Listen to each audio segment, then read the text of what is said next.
So today I will be going over the process of making challah. So to begin, we get a packet of instant yeast and mix it with some warm water and add in a pinch of sugar to allow the yeast to rise.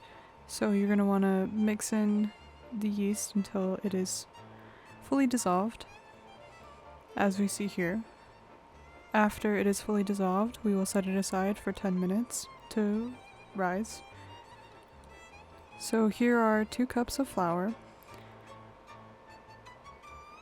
adding in another 2 cups to get 4 cups total, 1/4 cup of sugar, 1/4 teaspoon of salt, and about 4 tablespoons of olive oil.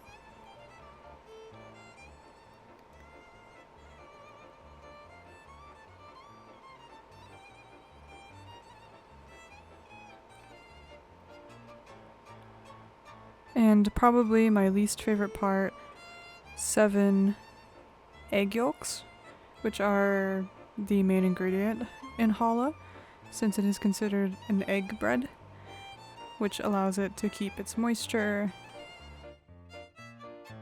and gives it its overall golden look and fluffiness.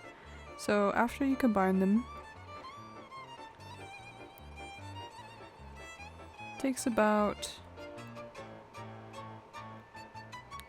maybe 5 minutes to combine the dry ingredients together.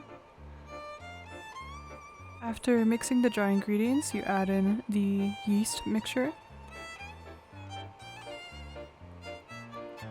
This takes a little bit longer to fully mix together since it gets very thick very fast, since it is a lot of flour. So it might take a little bit longer to try and stir this, it'll be more difficult. But after doing your best to combine this mixture together, you switch to a more floured open surface and you begin to knead the dough together by hand. It is a very sticky consistency at first before the flour gets properly mixed in, so it's good to work with a floured workspace to keep the dough from sticking to whatever surface you're working with it on. While I'm working with the dough, I'll give an overview of what challah is made for. So usually challah is prepared for Shabbat dinner, for Friday night Shabbat dinners. It does include a blessing that we say before we eat the challah, which I will include here.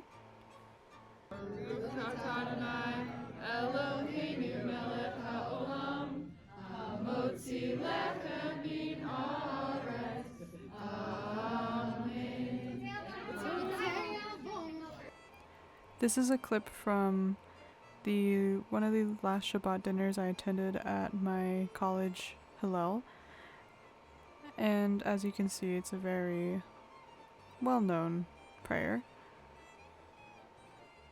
It is one of the 3 prayers that is said during Shabbat. So the first, we would say the blessing over the candles, then we would say the blessing over the wine or the grape juice, depending on whichever you prefer. And finally, the blessing, or the chamotzi as we call it, over the challah.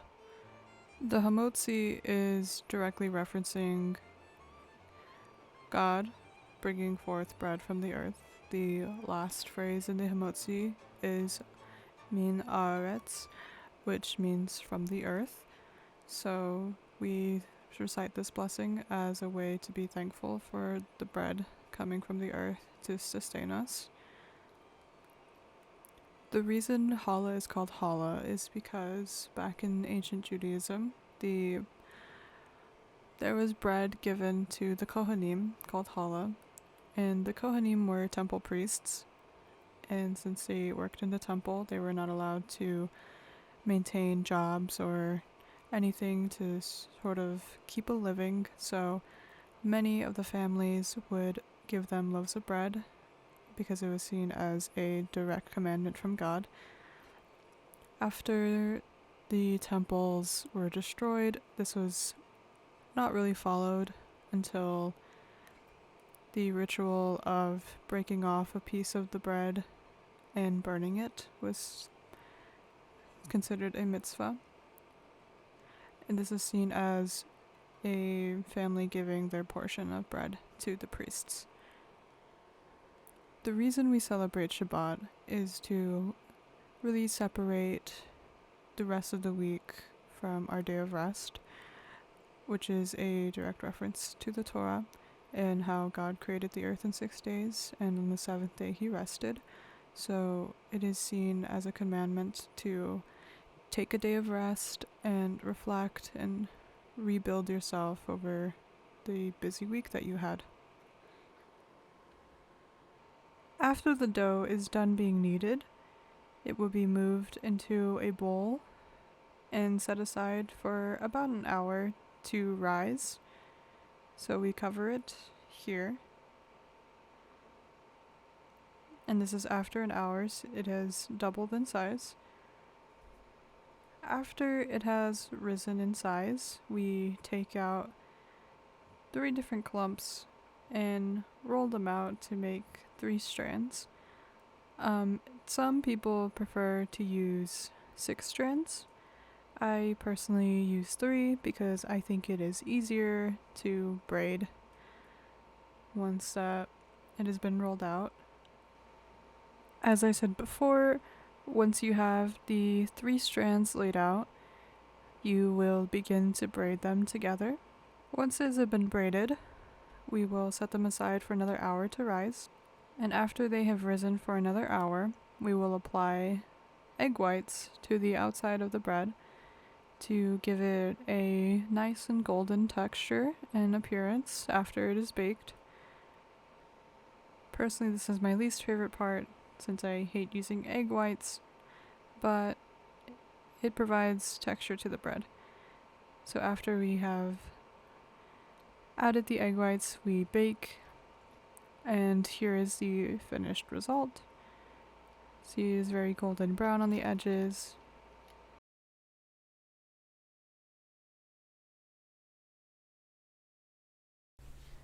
Okay, so now that we've gone over the processes of baking challah, I would like to speak a little bit about my own experiences and why I began to bake challah to begin with. So, around last year, the October 7th attacks happened, and that left me in a very low place. A lot of my friends were not very welcoming or very empathetic towards how I was feeling, and I began to feel really alone and separated from everyone. So I decided that in light of the fear that myself and many other Jewish individuals were feeling at the time, I decided to learn one of the most important practices when it comes to Judaism and Jewish practice, which would be baking challah. Since it's used for Shabbat dinner, it's used for celebrations, so I decided that I would learn. And about a few months ago, I baked for the very first time, and the amount of joy and happiness that I gained from baking one time was astounding, and it is something that I want to share from my own perspective of how it can be a very rewarding, a very calming experience, and it's something that I think many other Jewish people should learn as well, because